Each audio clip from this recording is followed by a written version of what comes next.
Good evening, everyone. Excuse me. Let's try that again. We can clip out that. Good evening, everyone. This is Jeff Thomas Black. I am uh,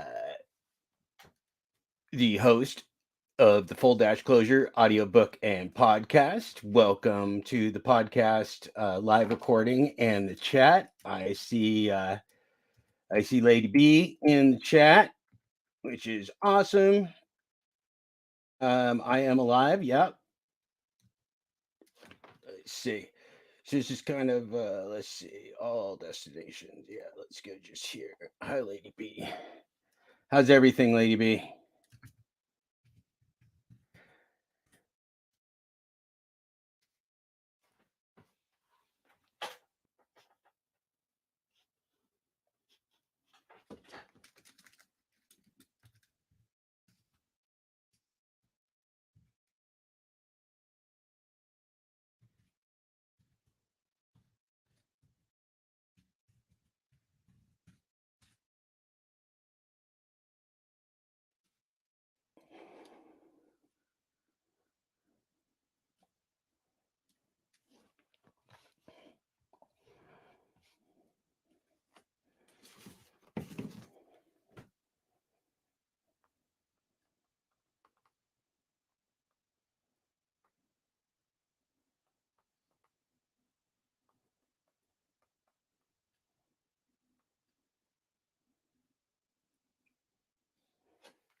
I'm just gonna not worry about it for now, Lady B. We've got some viewers joining us, and we're just gonna sail on. I want to keep everybody's time going tonight. So uh, say hi in the chat if you're in with us.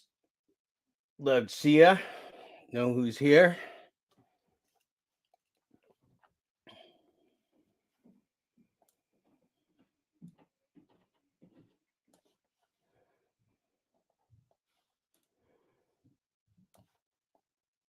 Same on YouTube where we're, I guess, simulcasting.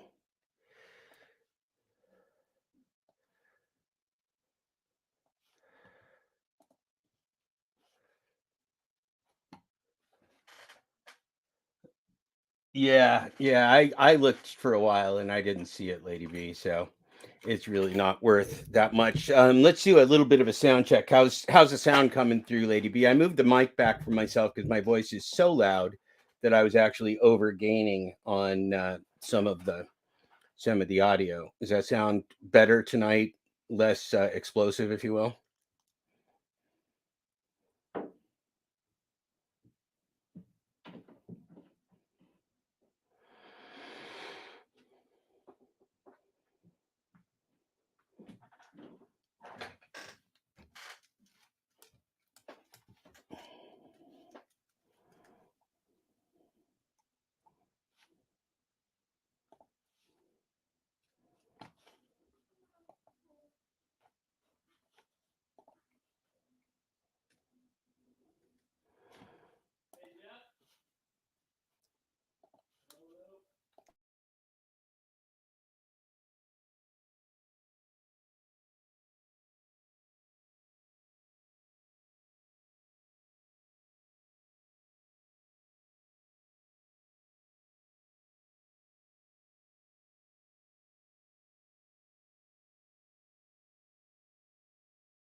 All right, this is the email that I received from DoorDash. So look at this for a moment and see what catches you about this email, and I will return in just one moment. Thank you.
All right, here we go.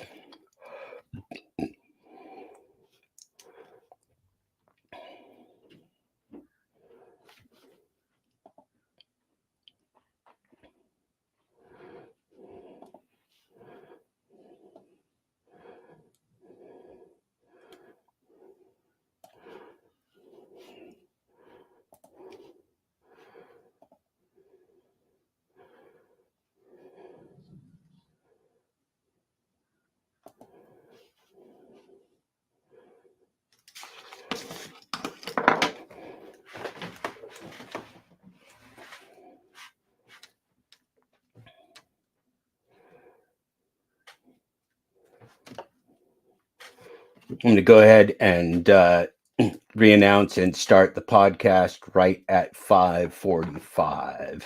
So anybody that's watching this on Twitch, that'll be 15 minutes into the live stream. You can skip forward 15 minutes. So we'll go right at 5:45.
Welcome to the full dash closure welcome to the full dash closure audiobook and podcast episode number 18.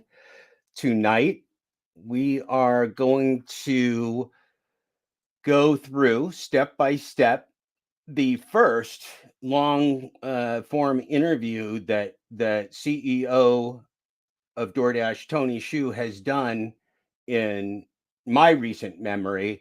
Everything that Tony has done prior to this has really been like CNBC or MSNBC quick financial reports at the quarterly after the quarterly meetings with just softball interviews, no details, and of course those interviews on broadcast TV are made for people in finance and for consumers. They are not made for dashers. So that's not who Tony Xu was talking to in any of his prior interviews that I've seen. He's been speaking to technologists. He's been speaking to other people, but a few days ago, Tony Xu sat down for an interview with the rideshare guys, Harry Campbell, and that was almost a 40-minute interview. And so we have something really exciting to look at. And we have Tony addressing the rideshare guy, Harry Campbell, somebody that knows the gig economy, the industry, the apps, and I want to put a plug in for Harry's job. So I've seen a lot today, and I was on the live uh, premiere of the interview this morning in the live chat, and there were people before that and after that, during that were critical of Harry Campbell for not asking maybe the tough DoorDash questions.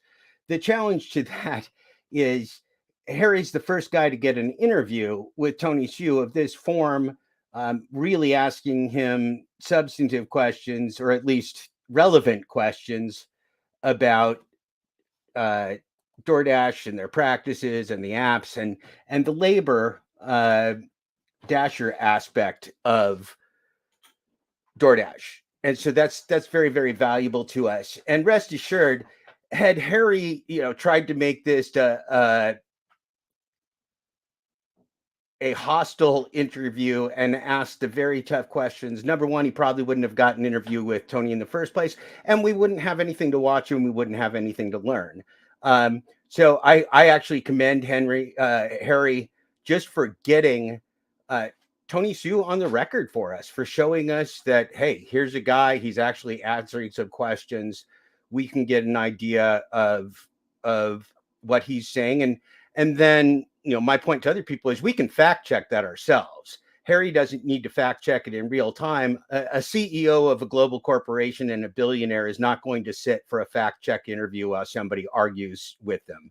That's not going to happen. So what we can do is we can get them on the record, then we can assess what's truthful, what's not truthful, uh, and that's what I plan to do with you tonight. So I hope that sounds interesting to you. On the screen here is a clip that I tweeted out yesterday, which is an email that I received, and it's very very strange. And I want to start off a few with a few little examples so that people can understand the landscape through which we're going to look at this interview of Tony Xu.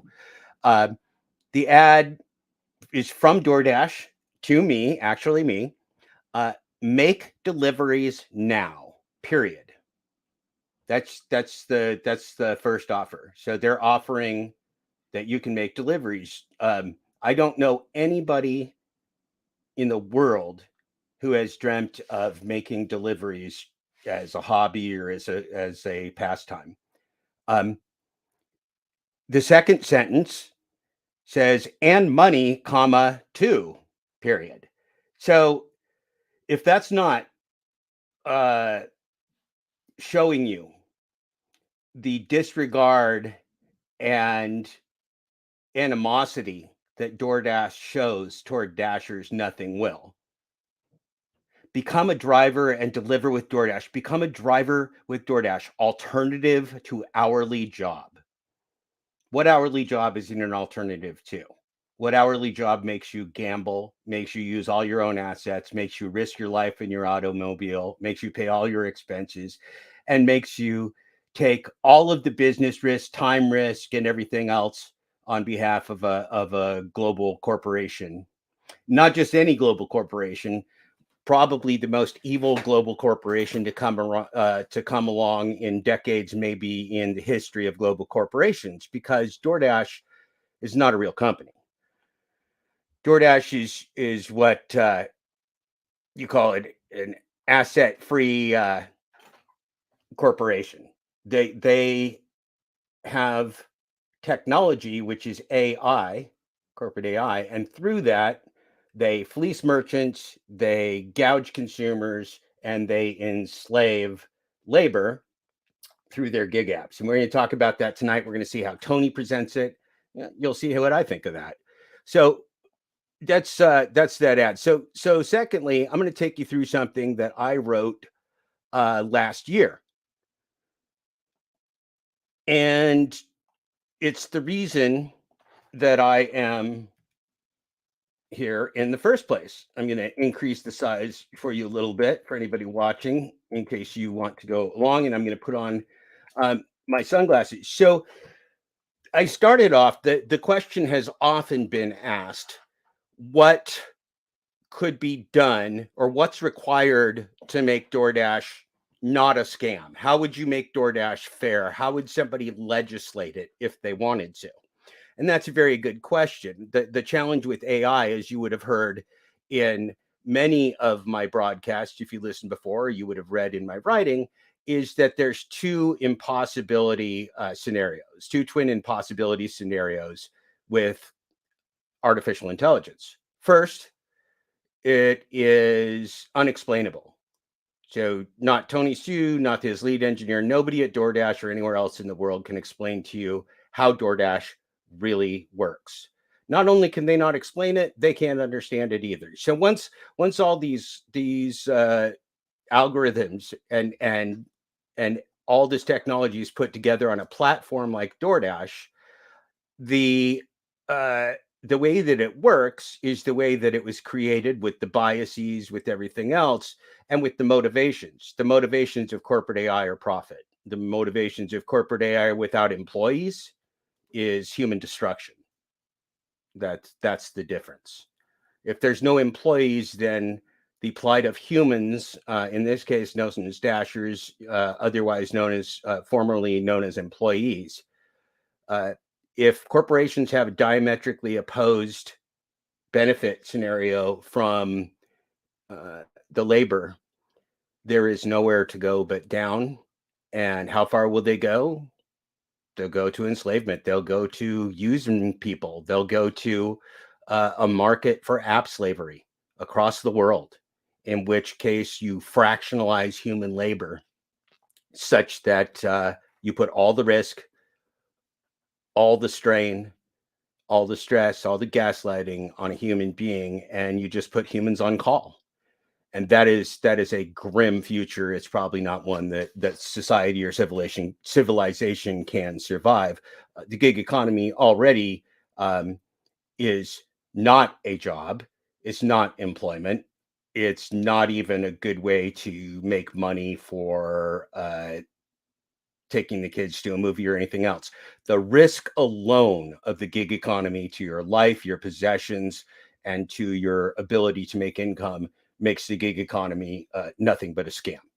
This is the corporate world transferred risk from their back all onto the backs of not just any labor, but people of color, women, other minorities, workforces, and labor forces that are traditionally disregarded, exploited, and ignored. That's why they're getting away with it. So, for dashers, if you're wondering if app slave is kind of a denigrating word, yeah, it is. I was one too. The reason it's a denigrating word is that that's the role that humans play in the gig economy. There is no independence, there is no transparency, there is no legitimacy. So I'm going to go ahead and take you through the civil rights, and then we're going to get to the interview of Tony Hsu and his words. Civil rights are mandatory for the workforce of the gig economy, meaning safety, transparency, compensation, and fair conditions of contract work, including number one, end the pervasive psychological abuses of systematic wage depression inherent in all rigged gig app labor market simulations. Number two, end misrepresentations to deceive consumers and gig workers of the gig economy's game world selection, providing the illusion of independence and rigged market simulations which are overtly packaged by design as fraud. And that design by which they're packaged as fraud is called dark patterns. So AI can take you down a route that is nothing but exploitative. That's what DoorDash is built on. Number three, end gamblified. That's a word that came from future guest Vina Dubal, one of the foremost legal minds in labor and in gig apps in the gig economy. So end gamblified gig apps that make income both unacceptably unreliable, impermanent, and patently unfair. So the name of Vina's article is "The House Always Wins." So think of DoorDash, think of all these gig apps as casinos. They're rigged. So the house always wins. The percentages are in their favor. In the short term, can you go home with more money than you came with?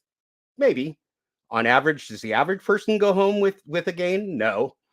One thing that often happens also with gambling is the people that win talk about it, and the people that lose either lie about it or don't talk about it at all. So you get a very overestimated level of success with gamblification. And I think that's what we see in the gig economy.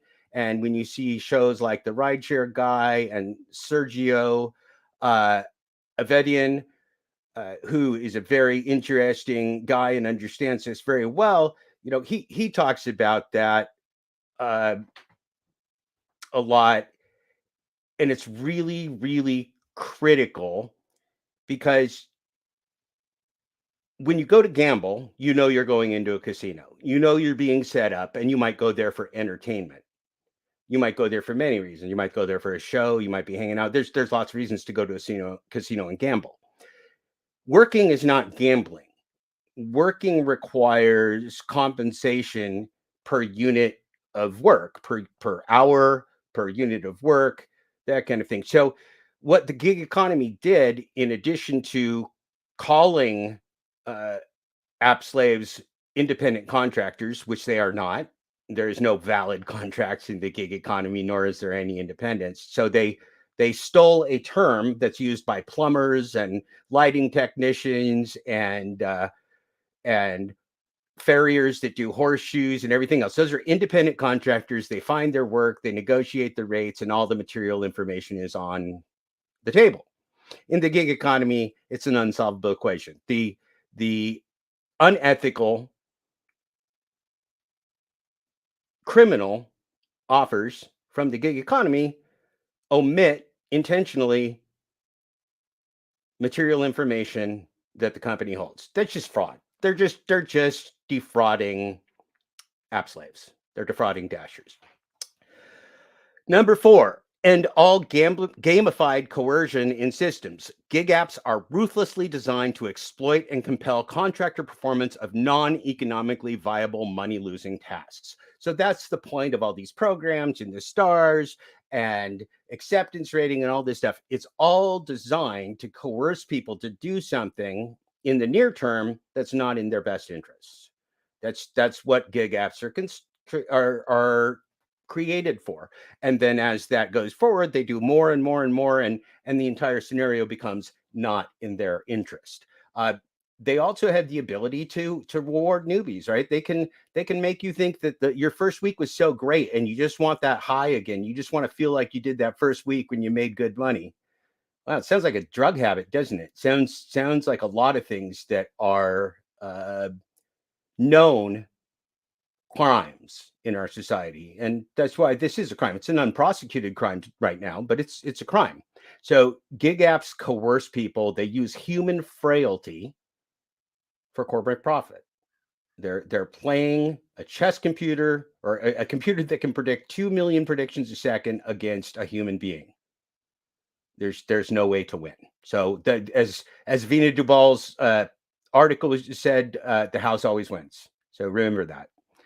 Number 5, end the gaslighting of app slaves and the undisclosed nature of their gig app AI opponents, which exploit their every selection. Choices don't exist in a simulation. Rather, they are merely selections of presented data. So this is like Mario Kart. You can choose the color of your Mario Kart. You're not in the real world. You can't take your Mario Kart to the baseball game in Los Angeles. It's not a real world. You're in a simulation. Now, you're a real human. You're in the real world. You might talk with your friends. You might have stories about it. Heck, if you're good enough, you could go pro. It's still not the real world. You're a pro Mario Kart racer, right? And so think of that when you're looking at DoorDash. This is a computer system. This is a simulation you're playing. It's not a real market. So it's pollution of a real market. It's a simulation of a real market, but it's not a real market. Number 6, stop harassing drivers, coercing and compelling acceptance of offers below their known threshold. So the acceptance rating demanded for happy vibes from DoorDash has gone up and up over time. When I would dash, I mean, you would just get peppered. I saw somebody write the other day, but if I did 5,521 dashes, I would say I probably turned down 50,000 offers. So it's probably like a 10-1. So imagine how much time it took for me to react to 51 or 50,000 offers while I was driving, while I was working, while I was doing other things. It's incredibly dangerous. It's an incredible waste of time. It will drive you crazy. It's designed to drive you crazy. It's designed to gaslight you. Number 7, and there's apps that do this now, like Para App, that Steve from Rideshare Rodeo talks about, and CEO David Pickerel of Para App talk about. So that has functions that eliminate the grind of a driver turning down 50,000 offers. You can set in your own limits. So number 7, I wrote quite a while ago, allow all laborers using gig apps to set automatic offer minimums and limit notification to independent contracts that meet standards of full and fair disclosure. Okay, so that's our first example of me asking for something that we can't have. It's with full disclosure, with full transparency, the gig economy does not exist. It's already losing money. If it didn't have the scam and the coercion and the usage of human beings as human fuel, it wouldn't exist. It can't exist. As I said the other day on a podcast, Kim Side Money Plans and Zach Drives Fast were on there. If there was money to be made by delivering last mile packages, DoorDash would not be outsourcing it to app slaves. DoorDash would have employees doing it because they would take the revenue. So the fact that they've spun it off to you is your first clue. There's no money to be made here. Number 8, fully disclose all required mileage, location data, expenses, time, driver saturation, and all other known data to laborers in real time. End gig economy corporate collusion. These guys spend hundreds of millions of dollars fighting legislation, fighting any kind of regulations around the world. And I call it the gig economy corporate cabal because they all collude together with hundreds of millions of dollars, billions of dollars around the world of buying off politicians and buying markets. It's very disgusting. I also call that app colonization because this is going to be American corporations that are tasking app slaves around the world. It's pretty disgusting. This is, if you thought colonization was bad when it was humans doing that in person, doing it via technology and app slavery will be even uglier. Corporations must, under all categories of labor, establish and maintain direct contact and accountability with operational labor. Recourse and access are critical to any level playing field. And hey, look, a typo. I did that. So why is that so important? under all categories, establish and maintain direct contract, because there is no accountability. DoorDash can deplatform and cancel somebody from their ability to labor in that app, and if they become dependent and trapped on that for income, that's an overnight crisis. This happens a lot. Maybe sometimes for good reasons, maybe sometimes for bad reasons, maybe sometimes for no reasons at all. That's AI, right? So you've got AI now putting people into human crisis where they lose their car, they lose their house, they can't feed their kids, all that kind of thing. It's not serious to DoorDash, because DoorDash, as Tony Hsu will sell us, claims to have 13 million Dashers today that are active. 13 million.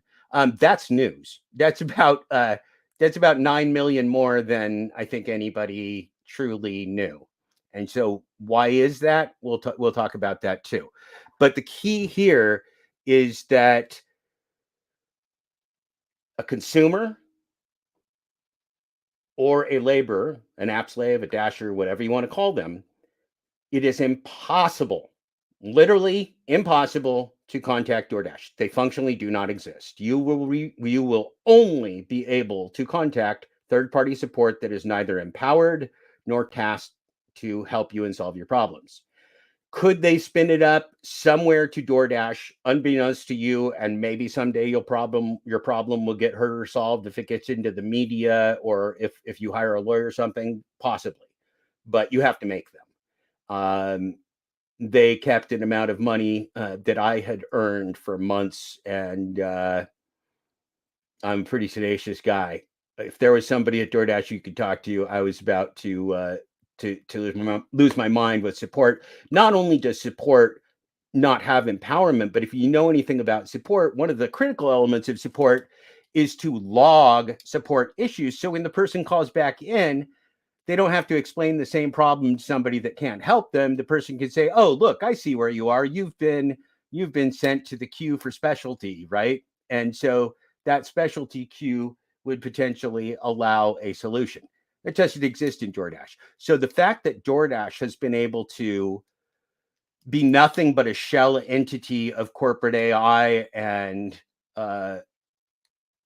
market parasitics is not acceptable. There is no recourse. And the further and further we get away from any recourse with corporations, any human at all, what is left to us? Is this thing even real? Who does it benefit?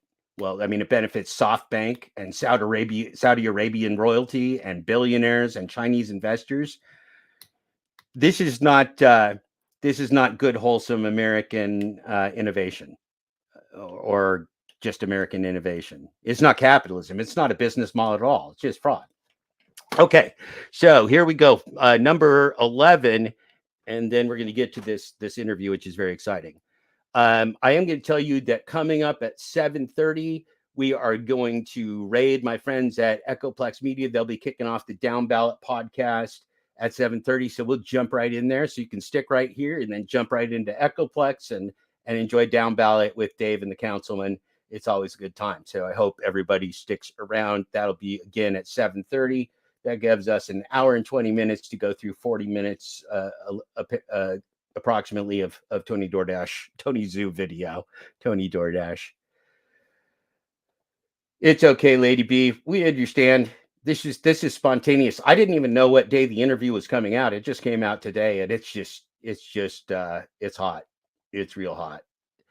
So redesign all gig apps to mute and disable operations while vehicle is in motion. The status quo of unrestrained driver harassment practices in gig app smartphone interactions qualifies both as a massive public safety risk and as a hideous violation of public trust in American field delivery operations. So Domino's and others proved to us long ago that delivery driving is a very dangerous job. People can die. If you rush people, if you distract people, they will die. The gig economy is not concerned with that. People are underinsured. People are uninsured. People are at horrible risk. Again, 1 in 5 Amazon drivers has been injured on the job as per their own statistics in 2021. What's 20% of 13 million injuries per year of 13 million drivers? Okay, well, that's it's 2.6, right? So we could guess that a good couple million app slaves a year are injured on the job in DoorDash alone, not to say the rest of the gig economy, and that's not even like the attacks and murders and things that have been happening in this very isolated task that people accept with their own car.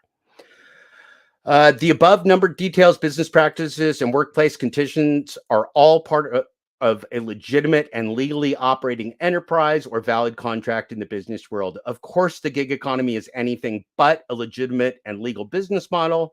Thus, fair standards and reasonable conditions will surely put each major corporate perpetrator, DoorDash, Uber, Grubhub, and Lyft, out of business while simultaneously eviscerating and publicly executing the gig economy as is just and right for societal good. Okay, then, so it must be. That's what has to happen for the good and survival of humanity. So that's my concept of civil rights as they apply to the gig economy, and I will make the argument to you and stick by it that if we allow corporate America to transfer all the risk onto the people and to manipulate us in a scalable design that can have millions of people working for a corporation that doesn't even have any employees. You don't want that.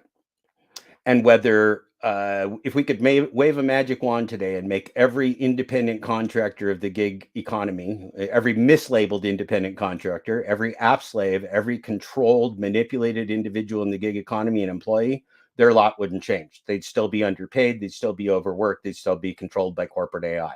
This is not acceptable. So this isn't about a debate between Democrats and Republicans of whether this is a valid job category. This is about corporate fraud. This is about a dark scam, dark money, and a very evil corporation that is taking on the world. So without further ado, I'm going to jump over here to my friends at the Rideshare Guy. And again, my great compliments to Harry Campbell of doing such a fine job of just getting Tony DoorDash on the record. So,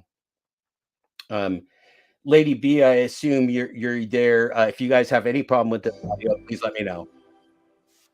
So I'm sitting here with Tony Xu from DoorDash. I'm excited to chat. You guys have just made a bunch of big announcements. So thanks for having me and ready to chat. Yeah, thanks for coming up from sunny LA to doom and gloom San Francisco.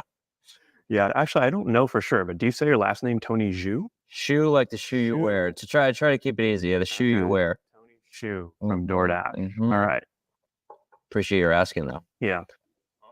You guys just celebrated your 10-year, I guess, what do you call it? A milestone announcement? We called it a Dashiversary in terms of, but yeah, it's our birthday. We launched on June 21st of 2013. And so last week we celebrated 10 years. Awesome. And for those Dashers who, maybe weren't around 10 years ago, what was it like 10 years ago? Why'd you start the company? And, what did they miss 10 years ago? Well, 10 years ago is certainly pretty different from where it is today. My co-founders and I literally worked out of our apartment that we made shift into an office. So 700 square foot place, 2 bedrooms kind of. And it was really just all of the founders, all 4 of us doing deliveries. And that's really, how it all started. I mean, the real reason wasn't even to build a business in delivery. It was to build a business to help local merchants, Okay. So lies, and damn lies. Okay. So where did DoorDash come from? DoorDash came from the Stanford Startup Garage class that is for graduate students and undergraduates. They make presentations, they make startup plans, they can then enter competitions. Tony and Stanley and Andy entered the competition with the Y Combinator and were hooked up with some pretty significant money for their little Palo Alto delivery business that was designed for dense urban areas.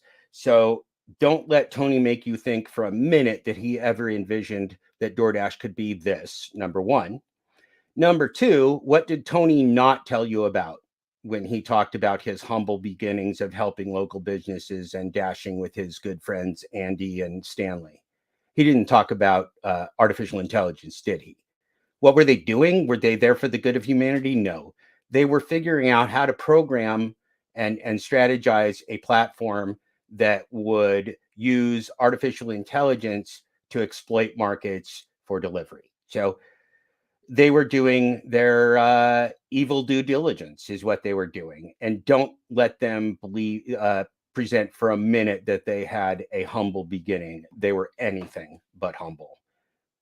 People like my mom, who pretty much has ran a local business, for over 30 years. I worked at a Chinese restaurant that she used to.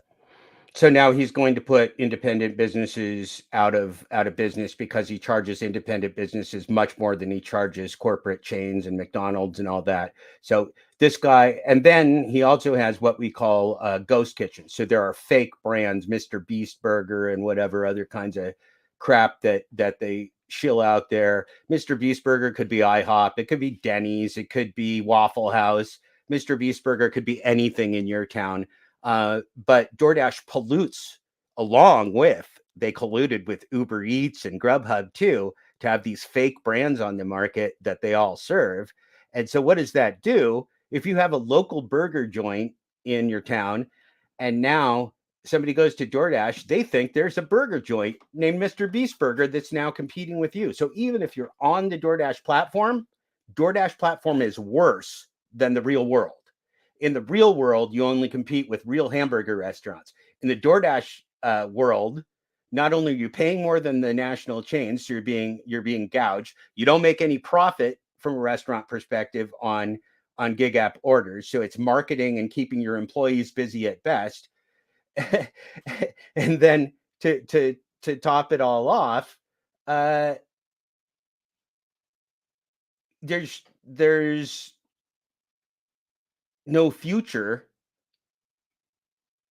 for you to even exist, because if DoorDash takes over, people won't know you're there. DoorDash isn't the phone book. DoorDash is a closed simulated market. So either you get in and you pay their extortion to exist in a town that DoorDash controls, because what DoorDash wants to do as a technology company is have the infrastructure for every city in America, every small town, every big town. What does infrastructure means?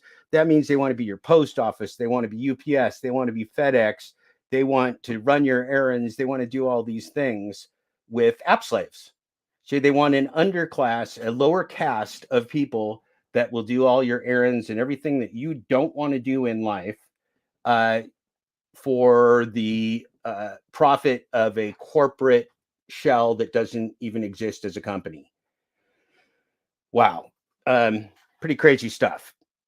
Work at, growing up, and I've had fond memories there. And we were trying to help people like her to turn all of their businesses into digital businesses. But, it was just a few of us. And so the first idea we kind of wanted to work on, that we had heard loud and clear from a lot of merchants, people who sold food, retail, was that they couldn't fulfill deliveries, which to us made no sense given that it was 2013. And so we got into it. Yeah. That's cool. I mean, I think I've heard the founding story before, but you're just sort of reiterating. I mean, I guess you were out there on the front lines doing delivery. For the first 2 years, pretty much every day. I'm speeding up this bullshit because really it's just all lies. And I highly encourage you to go to the Rideshare Guy on YouTube. They have a great channel. They have great live shows regularly. The Rideshare Go show main show with Sergio, Avidian, and Chris is on every Tuesday. That starts at 4 p.m. Pacific Daylight Time, I believe. You can see that on the Rideshare Guy channel. So again, props to them for their work in bringing this to us. Yeah, first 2 years, almost every day, all of the founders. I mean, actually, in almost the entire company, did this. I mean, most of us didn't have a background in logistics or in delivery, and so to us, understanding all of the details and by doing every activity, whether it was deliveries, creating menus, performing customer support, everything in between, that was how we got to really understand the guts of this operation. Okay, so they got to understand the guts of this operation so they could use their biases and their knowledge to screw humanity with corporate AI. Got it. Well, and I think, we're going to kind of weave in and out of that, based off the announcements today. But Yeah. I think it is cool to talk about, for Dashers to hear, your experience as an early. So their announcements that you'll hear about, they announced some that they allegedly treated some Dashers well, and they had a celebration, and they announced some new features, most of which are bullshit. So let's move forward. Dasher. Totally I don't know. Dasher. Were you calling them Dashers back then? We didn't have a Dasher app though when we Okay. started, and so it was actually a very janky way of how we used to do dispatching. But today, so I've gotten to see the different evolutions of the product. Very cool. Well, let's talk about the product. So, I've got my notes here, so I don't totally. So there you go. Tony just told you that without corporate AI, they could not run DoorDash, even when it was Palo Alto delivery. Are you getting that? So 15 factorial. If there was 15 drivers and 15 restaurants, that's over 1 trillion combinations. So dispatching human beings in mass quantities is not a simple task. That is why they're doing it this way, to commoditize humans and to control them en masse. But again, listen to his words. He's telling you without corporate AI, they couldn't run Palo Alto delivery. Without corporate AI fleecing you and controlling your every move, they certainly couldn't run DoorDash. So again, he's proving it. Botch your announcement No problem. today. But you guys made some updates to the Dasher experience, which we're going to focus on. Earn by time, which is an offer Dashers a guaranteed minimum hourly rate for active delivery time. Some updates, to earn per offer. Post checkout tipping, which I think is pretty cool. Which basically is going to allow customers to add or increase Dasher tips up to 30 days. Dash along the way, which I think is actually a really cool feature. To if you're going somewhere, you can kind of get DoorDash. Okay, so Dash along the way has been there for, I'm going to say, at least 2 years. These are not new features. So Tony is lying. Tony is pretending, and I saw Zach Drives Fast and Kim's Side Money Plans were talking about this too. Like, these aren't new features. What is this guy even talking about? So he's just lying, assuming that most of the people that watch this will be ignorant of his actual operations. Orders along the way. Kill the downtime. And then finally, Safe Dash location sharing, which, as the name implies, sort of helps you share your location. And I just.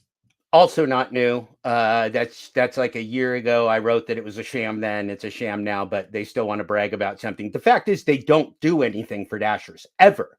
So what else can they do? Like, they're caught with their pants down. So they're like, hey, they tell a marketing assistant. I used to be in the corporate world, and they tell a marketing assistant, I want you to get me a list of every good thing we've ever done for Dashers, because I'm going to roll it out there and say it's new. And they go, okay, boss. So there you go. That's the truth of the corporate world. Somebody tell me I'm wrong. I beg you. Please tell me that I'm reading this wrong and there's another interpretation. There isn't.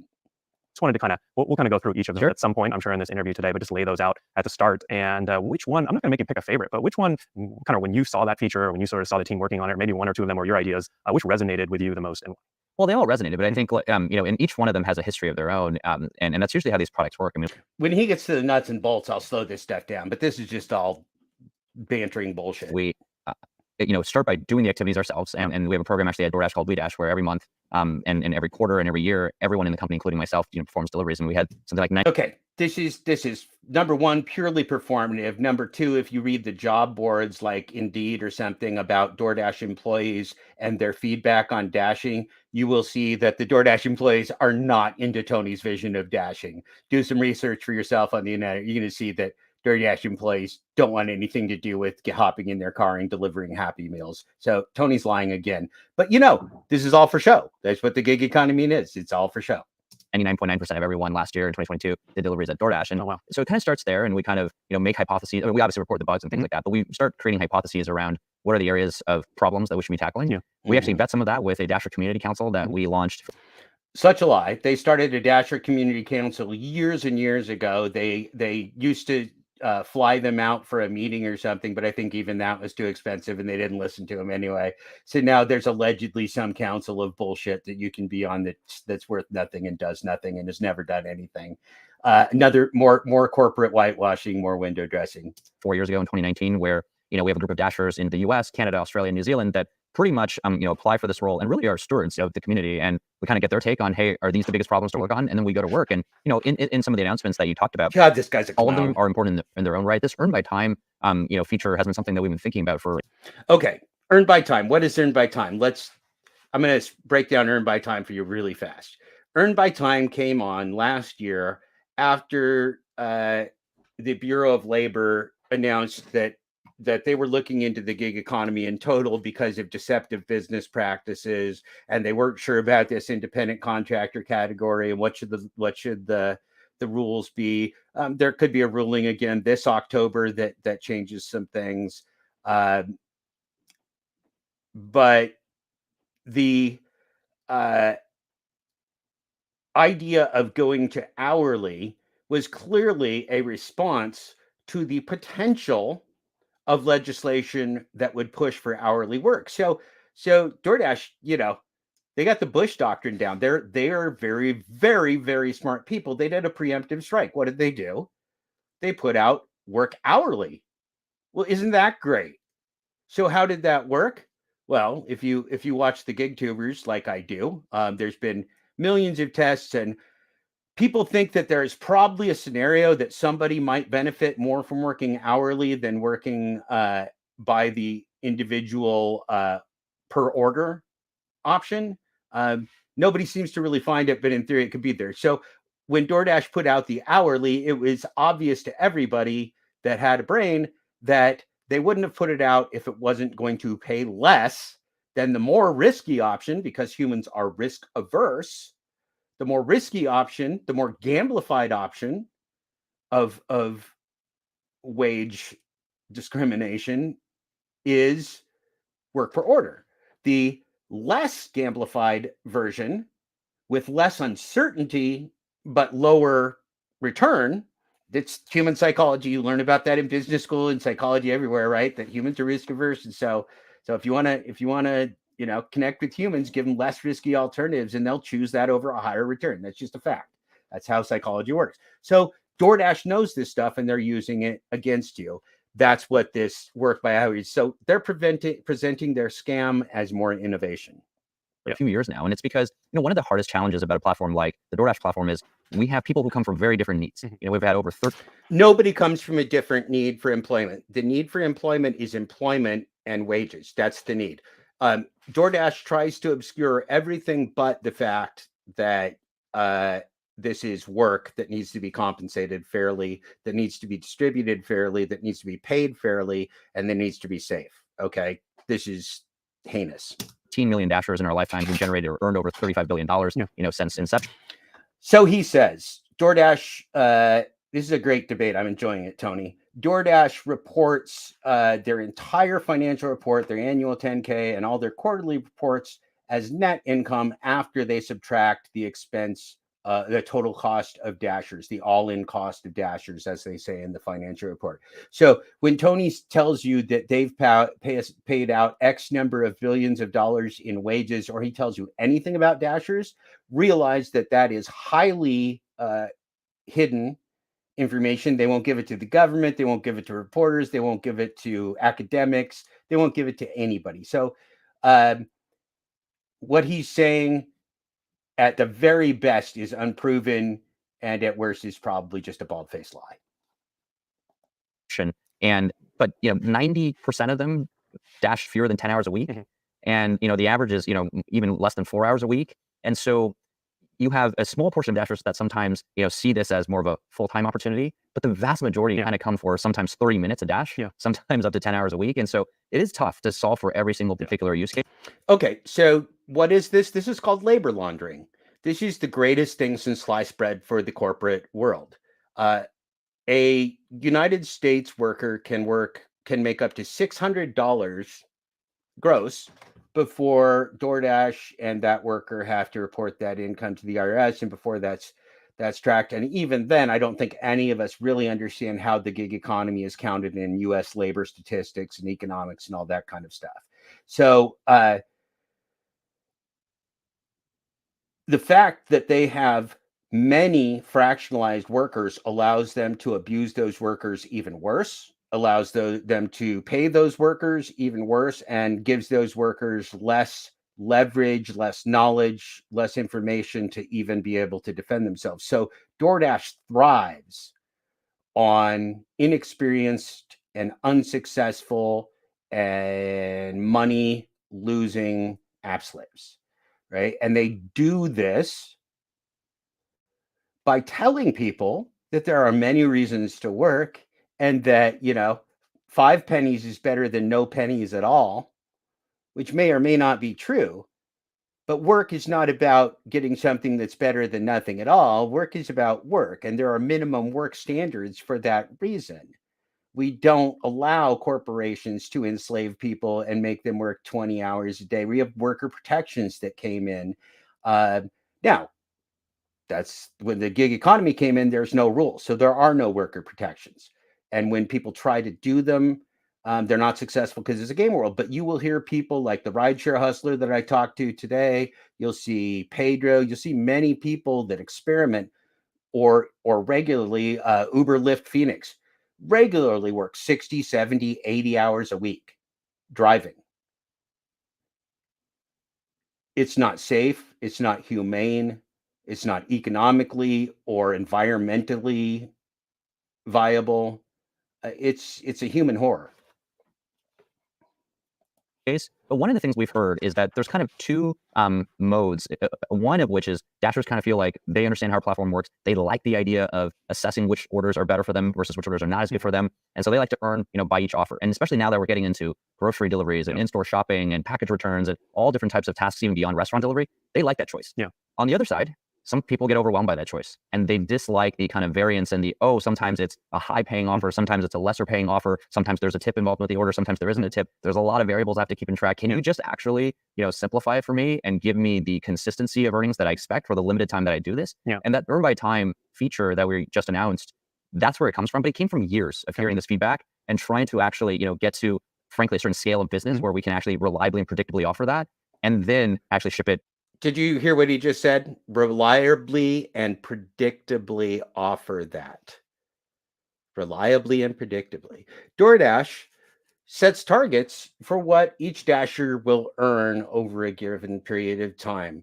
There is no independence. DoorDash controls both the supply and the demand for drivers at all times. They have 13 million. Tony just told you they have people that do from 30 minutes a week to 10 hours a week. That's their sweet spot. And then they've got other people, the full timers, which he claims to respect, but he doesn't, because he doesn't want those people at all. He doesn't make as much money off those people.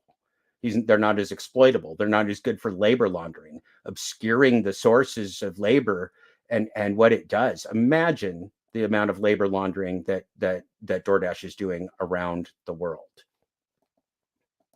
in a very responsible way.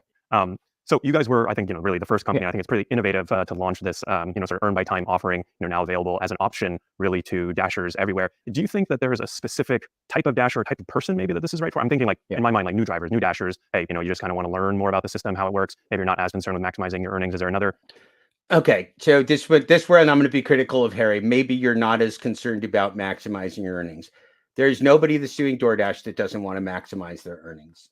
This is very disingenuous. They're treating us like we're stupid and ignorant. We work for money. We don't work because we like delivering packages. That is insulting and absurd. Kind of profile that you had in mind, or who's this kind of product, the best fit for when you're designing it? Yeah, I mean, when we first started, it was actually exactly what I think our early hypothesis was kind of very similar to the setup of the question, which was for Dashers who are maybe less experienced, right? Whether they're new Dashers or just Dashers who are infrequent and don't come onto the platform a lot, but when they do come on, they do expect to see the reliability and the consistency of those earnings. That was kind of the first take. As we started talking to more and more Dashers, however, there are Dashers because they come in and out of my platform. It's not like they come in and then they leave, they never come back. There are Dashers who've been with us for years who actually gave us feedback that said, actually, that's not so bad. Yeah. Because I think one of the things we've learned, kind of the through line through 10 years of doing this and, having seen over 13 million Dashers, both the stories as well as the data, what it would suggest is that everyone is looking for some goal. They're coming to the platform for some goal. The goal could be money, to save money for a project, school. It could be to buy a particular money, discretionary activity. Go on a trip. It could be to get a gift. It could be to, any near-term needs for housing or other types of activities. And as a result, it wasn't just new Dashers or lesser experienced Dashers who wanted the reliability or the consistency of the earnings. It was actually there's a large contingency. And the way we thought about it was when you have...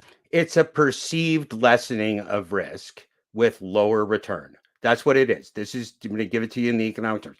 What Tony is offering you is perceived lowering of your risk, not really, but perceived, and a guaranteed lower return. Thanks, Tony.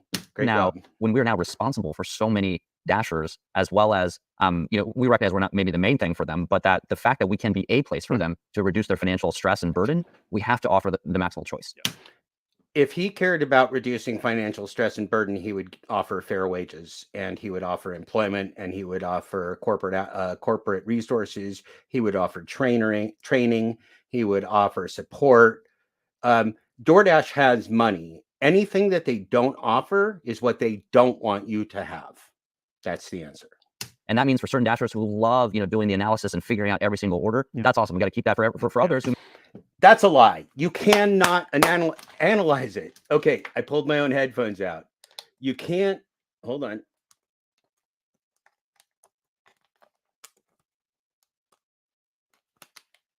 You're driving me crazy, Tony. You cannot analyze it. Every offer includes obfuscated, critical material information.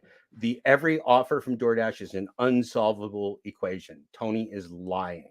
He is committing intentional fraud with every contract. Maybe don't have the time or maybe don't have the desire to do that, we do need a solution. Yeah. Well, I think that's what we've seen in the Dasher community with the sort of, I know you guys have been testing the earn by time, and a lot of Dashers are out there sort of thinking, all right, comparing earn by offer, earn by time, there's peak pay, right? There's a lot of factors that go into it. And I guess the nice thing, I guess to give you guys some credit, you guys are kind of putting your money where your mouth is and saying, hey, we have two options without forcing anyone into either option. Okay. No, they're not putting their money with us. Harry's giving him too much credit here. I still appreciate you getting him on the record, Harry, but that's too much credit for a liar. I think that's one thing that, sometimes it feels like, working in the gig economy, there can be strings attached. Yes. We're going to give you this, but we're going to take this, or we're going to lower this. So in your mind, is there any downside? What expectations should Dashers? In his mind?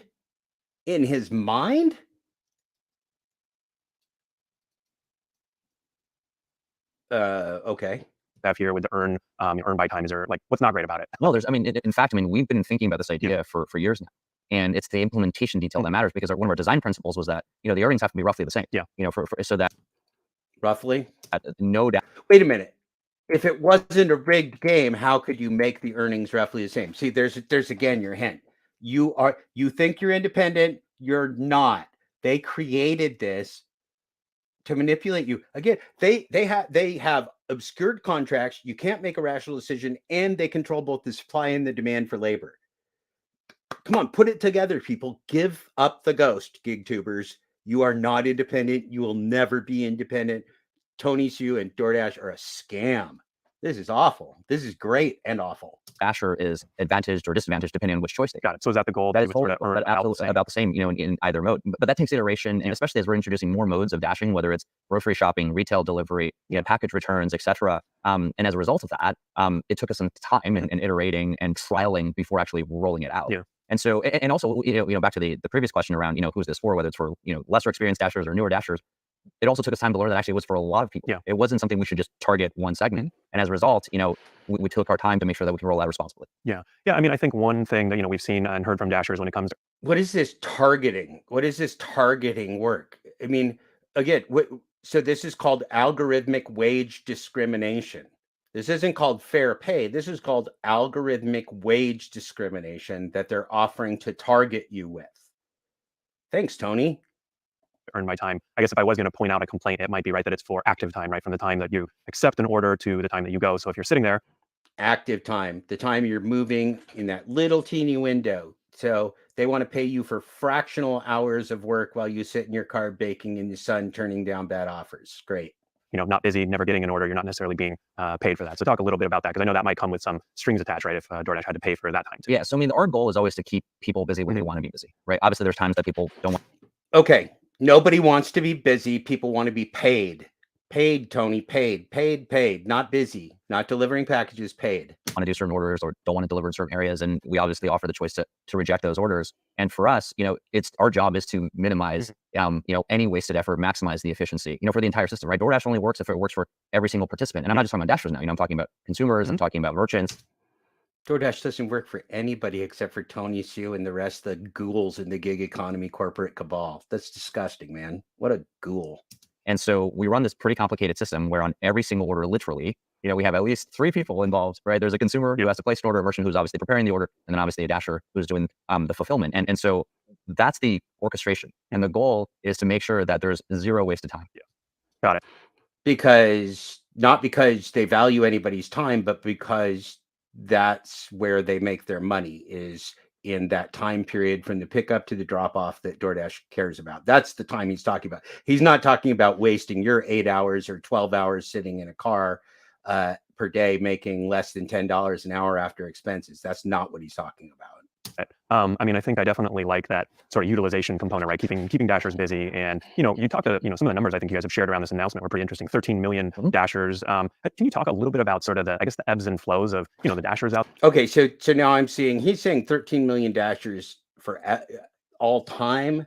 I thought it was represented as 13 million current Dashers. I'm not sure that, again, these numbers are coming out of the mouth of a stone cold liar, and 13 million is a pretty damn round number, isn't it? I would not believe him out there. And right now, one of the complaints we've heard from Dashers that, maybe sometimes there's like an oversupply of Dashers, right? Because, I think there's there is by definition an oversupply of Dashers. There's millions and millions more Dashers than are ever required.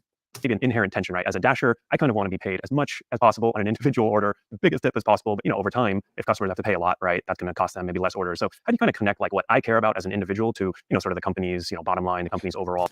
Well, I can give you the answer to that easily. DoorDash makes money off the total transaction. Every penny that goes to a Dasher decreases their demand. So every penny that goes to the all-in cost of a Dasher hurts DoorDash. So every sale, every transaction, they don't sell anything, every transaction that DoorDash makes, they want to minimize the amount paid to the Dasher all-in cost. You can't win. You cannot win. That's not the way the game is played. Anything else is a misrepresentation and a lie. Very simple. All kind of keeping Dashers busy. Like, is there a metric you think about, or how do you think about like, it's one thing to say like we should keep Dashers busy, but like, is there like a number, or you know what I mean? Yeah, well, that's what's is there a number? Fun and challenging about running a platform. Or our goal is to make it work for every audience. Yes. That's a lie. You do not make it work for Dashers, merchants, and consumers. Nor does it work for consumers who are gouged for limited quality food. So I wish it could be. Sometimes just one metric, honestly, would be a much easier business to run, to be candid with you. But we have to watch all of the component parts, right? And I totally hear you loud and clear. I mean, I've been a part of dashing myself where, No, he has not. Tony DoorDash Shoe has never subjected himself to being an app slave. I was sitting there and there were no... Delivering a package and being an app slave are not the same thing. Delivering a package and being run by corporate AI are not the same thing. That's why nobody in the community that are consumers or anything else understand what it's like to be a Dasher, because being a Dasher is very, very different than just riding around in your car listening to your music. It's much more dangerous. It's much more stressful. It's much more frustrating. It's much more miserable. It's a lot of things. It's not a lot of fun. For orders, right? That means we got it wrong on the supply and demand matching. And that means supply and demand matching. If you hear somebody talking about supply and demand matching, they're running a scam. We got to do better in that particular area, in that particular time, in that particular neighborhood, in that particular merchant area, right? Or we got the wait times wrong. For a particular restaurant, or got the wait times wrong. See how they're orchestrating every single second of the day. So when they make Dashers wait somewhere, they're doing that on purpose. They're sending you to wait because your time isn't valuable. Okay, his time's valuable, but they want you there waiting for the hot and ready meal. They don't want the hot and ready meal waiting for you. You're the one to lose the money. They're not losing money in time. You're losing money in time.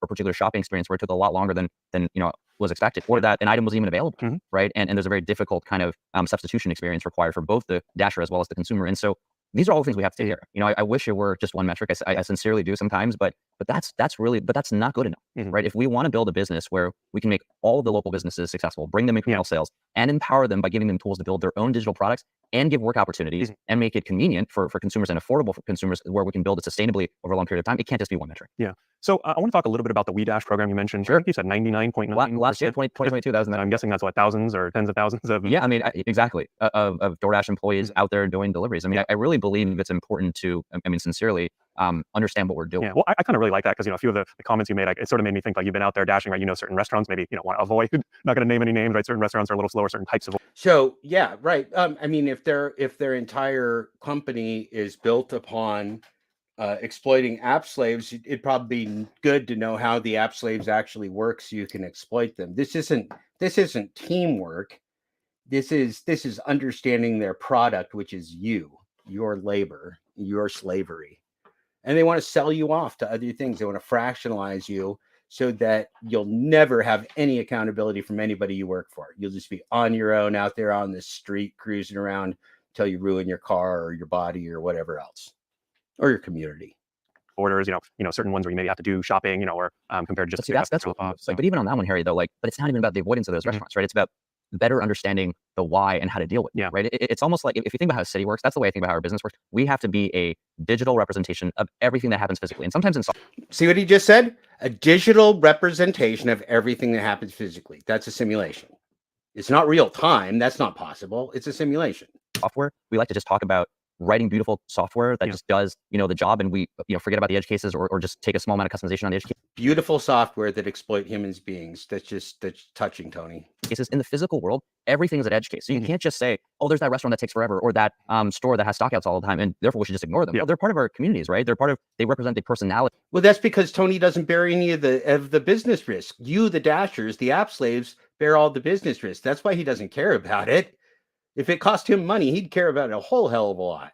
Maybe that restaurant that has a long wait time is just really popular. Or you know what? Maybe they just had a bad day and 2 staff Yeah, he's so understanding with your time. He's a generous guy. members decided not to show up. Yeah. And it doesn't mean that they're not a part of the community. I guess that's sort of the challenge, right? Because as a Dasher, you do kind of think about, like, if I have to wait, that's kind of why I like to earn by time. Because now if I'm waiting extra, Totally. You don't have to think about it. You don't have to. In the past, sometimes we hear this complaint from gig workers, right? It's like, oh, it'd be so nice if I could just go out, deliver, You're totally about all these things. But really, like, my whole business is kind of about, like, let's figure out which restaurants to avoid, right? Because if you avoid those, you will literally make more money, right, by avoiding. Yeah, and that means we didn't build a good enough product, right? If we built a product where it feels like some participant should feel like they must avoid another participant, right? Remember, it takes 3 to tango here, right? Consumers, merchants, and Dashers, and we are all part of the same orchestration on the same. We're all part of the same team, right? And so if we build a product as a platform where one of those participants, has some negative incentive with another, we have to solve it. We can't just. You are not part of any team, and he just told you the equation for Dashers. There's a negative incentive for DoorDash to pay you.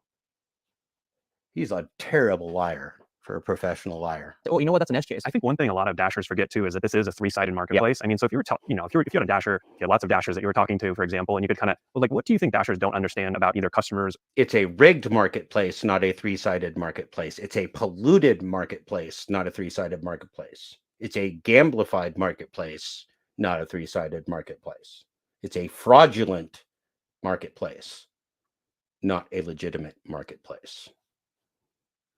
Or merchants, right? Because I think it's easy, like, they're kind of, it's almost like behind the scenes, you go, you pick up, you drop off, like, oh, since the pandemic, you don't even see your customers' faces anymore, right? I mean, that's good and bad, right? It's not as personal, right? So what would you tell Dashers, like, hey, what do you not think about? What should you know or consider about the merchants or the customers? What I would tell Dashers, or frankly, merchants or even consumers, is that it does take 3 audiences to make one order successful every single time, right? And we as a platform have to solve for all of us and to make sure that, sustainably we can keep growing the GDPs of these cities, which is great for jobs, which is great for, earnings, which is great for sales for local businesses, and it's great for consumers. And so we have to think about all of those parts. But I totally get it. Look, it's out of sight, out of mind. Wow. Did you hear what this asshole just said? He wants to grow the GDP of your cities, which means he gets a percentage of the GDP of your city. That's what he's saying. He wants a percentage of all transactions in the city because DoorDash is the infrastructure for every local community, as it says in their mission statement. They're a technology company. They're not into delivery. They don't do delivery. App slaves do delivery, and they don't know you. You're not part of their records. You're not part of their financial statement. You don't get to talk to them if you need support. Customers don't get to talk to them if they get support. They don't know you. DoorDash doesn't know you, but they want to grow your local GDP. They want to grow your local domestic product. They want to grow your revenue locally. Okay, sure they do. What did he say again? Did he say GDP? Right? And I've been on, right? And we as a platform have to solve for all of us and to make sure that, sustainably we can keep growing the GDPs of these cities, which is great for. Okay, gross domestic product is like a national economic term. I don't think cities necessarily calculate a GDP. If I'm wrong, somebody can correct me on that. I've never thought of a city having GDP. I think Tony is completely full of shit here. Jobs, which is great for, earnings, which is great for sales for local businesses, and it's great for consumers. And so we have to think about all of those parts. But I totally get it. Look, it's out of sight, out of mind, right? And I've been on deliveries where, oh my gosh, why did the app take me to somewhere so far? Or why did I have to wait 20 minutes in line? I've been a part of those really tough dashes, and that's a problem. You gotta go. Those tough dashes where Dashers lose money and work for DoorDash for free or at a loss and are treated as slaves and as expendable human fuel. He means those. Those is what he's talking about. That's what he's talking about. Fixed, right? We're gonna go fix it, right? And this idea of have they fixed it? Is there anybody that has ever done a Dash that would say that that's fixed? I cannot believe that there would be. Incrementally solving each one of these edge cases to smoothing them. That's, really what it took, candidly, to get a product like Earn by Time even shipped. That's why we couldn't just ship it in, a month or two. I mean, it took literally years of, working every one of these edge cases where it got polished enough. Okay, so look at this. If Earn by Time was legitimate, they would just put a clock out and they go Earn by Time. It took them years to engineer it into corporate AI that came out equivalent to their rigged Earn by Order platform. Are you getting this? Are you getting how far this is from the real world? Are you? Please tell me that you are. This is the greatest interview Tony has ever done because he is proving to you that everything you've ever been told about DoorDash is a lie. Or we felt like we could roll it out. Got it. So what are some of the other, I guess, things you've discovered while we dashing either from you or, maybe that have now been implemented in this product rollout? There's a Slack channel devoted to all of the we dashes by anyone in the company. And I mean, it is just hit after hit after hit of app bugs around, just how difficult the app is, sometimes to use. We have to do a better. Well, isn't that great? When they use the app themselves, they learned that the Dasher app is a giant piece of shit. We already knew that too, but that's great, Tony. Really fine work. Way to do the quality analysis. You're a QA, you're a judo, you're black belt, man. Good job, Tony. Our job there, whether so we're working on that. Challenges with some of the things we've actually kind of discussed, whether it's getting the wait times wrong, getting the order to supply ratios off, the sitting around waiting for no orders problem. Order to supply ratios off. What does that mean? Does that mean they control the orders that come in and what the supply is? Does that mean that they can tune down the restaurants and cut down the number of deliveries, or tune up the restaurants and increase the number of deliveries? Yeah, it does. That's what it means. Does that mean they can make every Dasher in the system take longer to deliver rather than a shorter time to deliver by sending them just 10% further? That's what it means. Are you getting this? Are you getting what Tony's telling you? That they created a world for you in which you're used by them. You talked about, or just realizing, hey, why are we dashing from a particular store that seems to be either closed or super busy when there's another store that's literally selling the exact same things? So DoorDash, for example, will send Dashers to a closed store, even knowing it's closed, because they don't care about your time and you making money. They want a human verification that the store is closed. So they'll send Dashers to a closed store just to get a view. Now, does that Dasher actually have the chance of making a delivery in that independent contract? Of course not. There is no order. The store is closed, but they'll waste your time to get you to confirm it. Great, right? Thanks, Tony. That's actually open and available. I mean, there's literally all sorts of things that I know. I don't think there's a single Dash. By the way, most of this is available on the DoorDash engineering blog on YouTube. If you watch close enough and watch enough tech talks, they'll tell you how they do it. Most of it. They're very secretive about the Dasher part and about Dasher income and stuff, but they talk about their AI. They're very impressed with themselves. They're very smart. I've done almost 1,000 where I haven't learned something new. And again, because if you think about what DoorDash, the ultimate problem that we're solving, we're trying to build a digital catalog for the physical world. So digital catalog for the physical world. The digital catalog of what? App slaves. You're the digital catalog. They're going to fractionalize you and sell you off to the physical world. Tony just told you. God, this is horrible. This is like a living nightmare, except we're watching the evil genius behind it, like, tell you the quiet part out loud. We're always going to find challenges, right? And we're not criticizing the store that's taking longer or the store that has a stock out. We're trying to help them. We're trying to understand, like, okay. Well, yeah, because you don't bear the business risk. The Dashers, the labor bears the business risk, dude. It's all good. It's all good to DoorDash. Maybe we predicted incorrectly, something about your store. If we did a better job doing that, then the Dasher may 2 million predictions a second. They don't like to predict incorrectly. They want to predict accurately. We would not have waited, or that, the inventory would have been there. Yeah. What do you think is the number one challenge that Dashers face out on the road today? I always not dying and wrecking their car. That's number one. Don't die. Don't wreck your car. Keep your eyes on the road. Don't freaking use your cell phone and drive. Don't kill people. Don't kill yourself. I think, challenges for Dashers are whenever there is a mismatch in expectations. And that's why it's hard to just say, oh, there's a challenge for the new Dasher, which is the exact same challenge for the super experienced Dasher, right? That's not usually the same, right? There's some commonalities. I talked about app stability, app usage. Yeah, sure. Those Oh, I like that he uses app terms. I have app terms too. App colonization, app slavery, app risk, app what else do I have?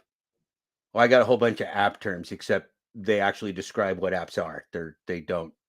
Labor laundering, that's another one. Doesn't have app as a prefix, but I like the thoughts, Tony.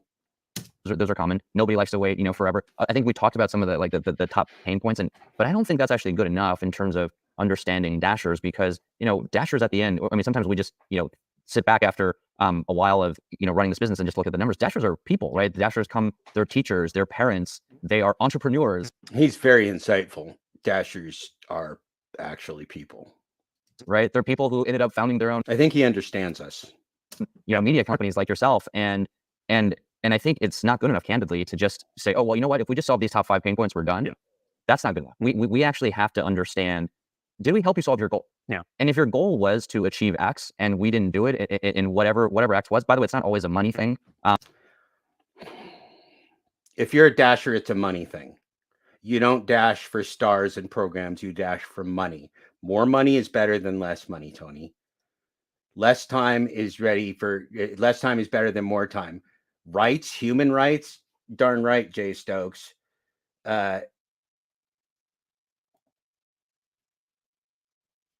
Tony's insane.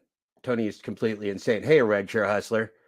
This is well, then we great have to go stuff, do that. man. Yeah. And so that's how I think about our relationship with Dashers. Yeah. I mean, I think we've surveyed, thousands of drivers every year for almost 10 years, not quite as long as you guys have been, Yeah. 9 years, and, talked to thousands of drivers. And I feel like the two themes that come up over and over, earnings and flexibility. I mean, earnings, I think everyone wants to make more money, right? Not necessarily just gig workers, Sure. people in every job, every industry. Yeah. And then flexibility. I think the announcement that you guys have made today really does a lot to address the flexibility. And I mean, I guess on the earnings component, like, how do you think about earnings in terms of Dashers? I think we've seen, the earn by time, pilot, for example, we've seen 10, 12, 16, plus peak pay per hour, right? We've seen, differing amounts, and obviously, certain cities, you're going to pay a little bit more. So to recap for people that may have just jumped in, Jay Stokes and Rideshare Hustler, anybody else that's just popping in and starting to watch here as we get towards 7 o'clock. Again, at the bottom of the hour, 7:30, we're going to be rating Echoplex Media for the Down Ballot podcast.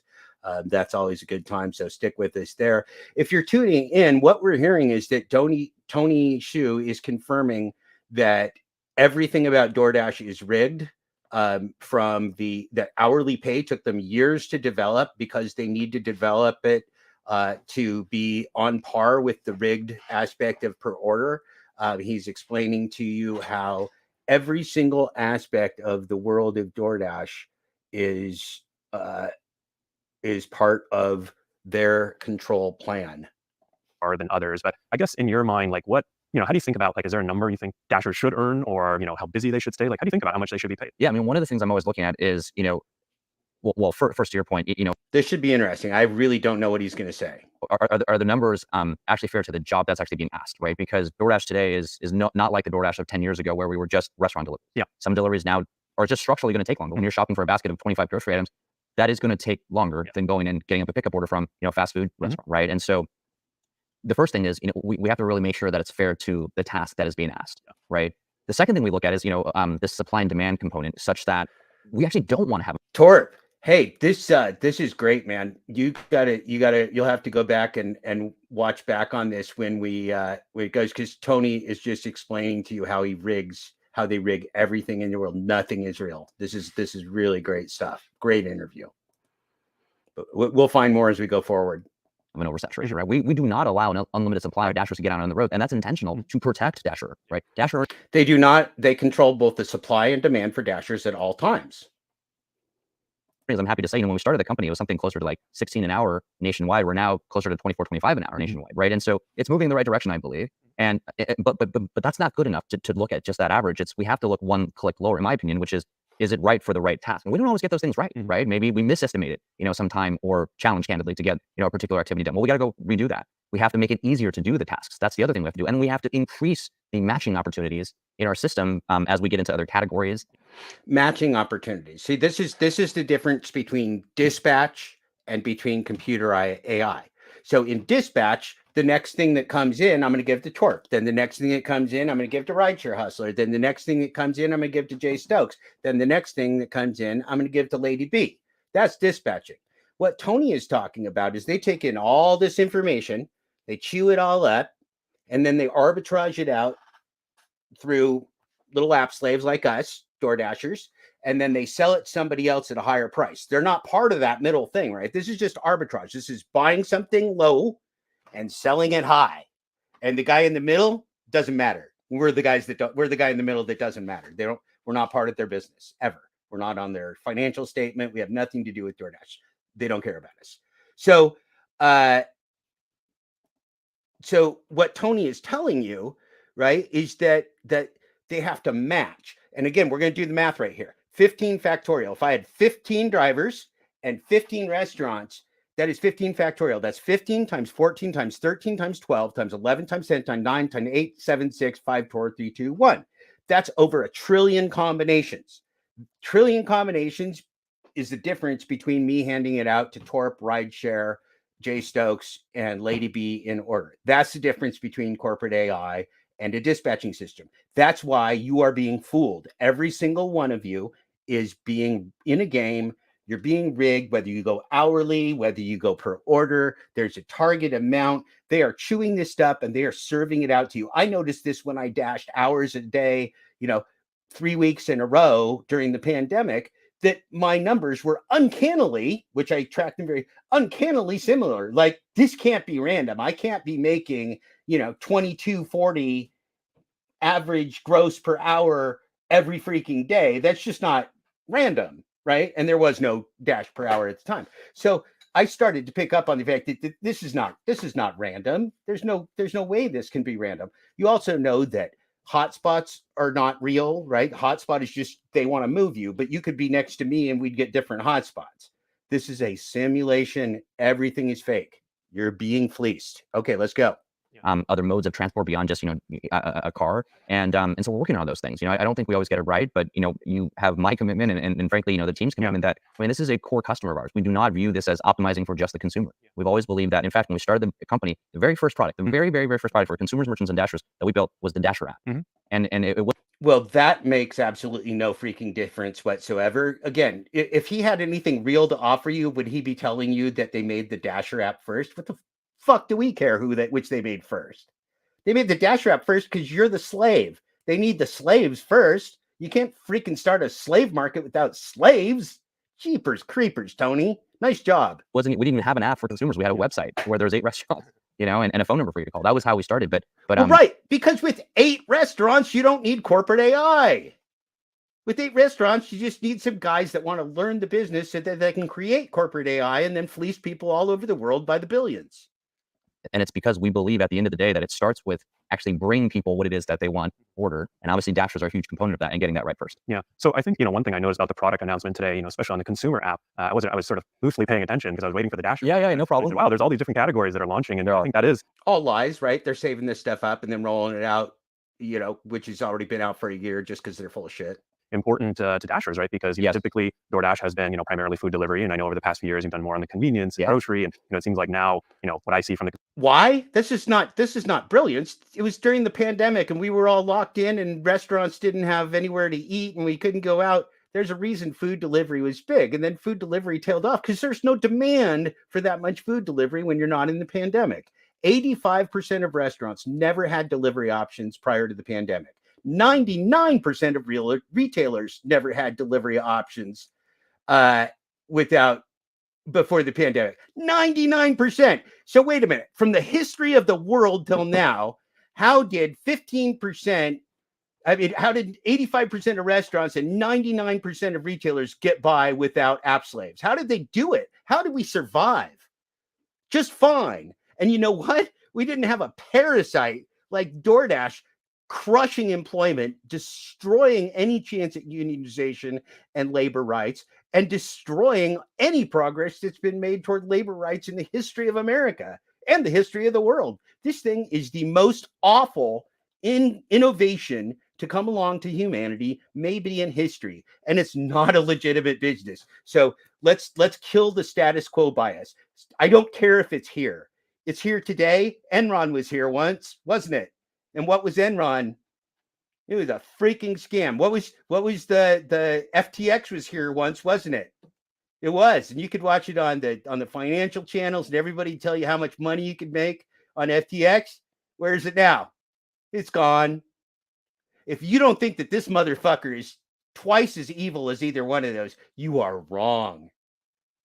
Those were nothing compared to app slavery and app colonization around the world. These guys, this bastard acquired during the pandemic from Finland, the technology company that is called what is it? The Volt, WOLT, except it's pronounced with a V in German. Volt app. So they acquired 23 additional countries, nations, to go with the 4 that they already had, which were Canada, the US, UK, and Australia. So they added 24 more, 23 more. Jeepers creepers, my math is killing me.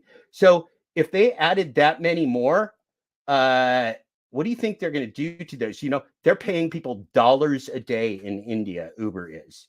And they want to, they'd love to have you making dollars a day too. Make no mistake about it. They will pay you as little as they can to enslave you forever. It's the corporate psychopath at work. All right, let's keep going.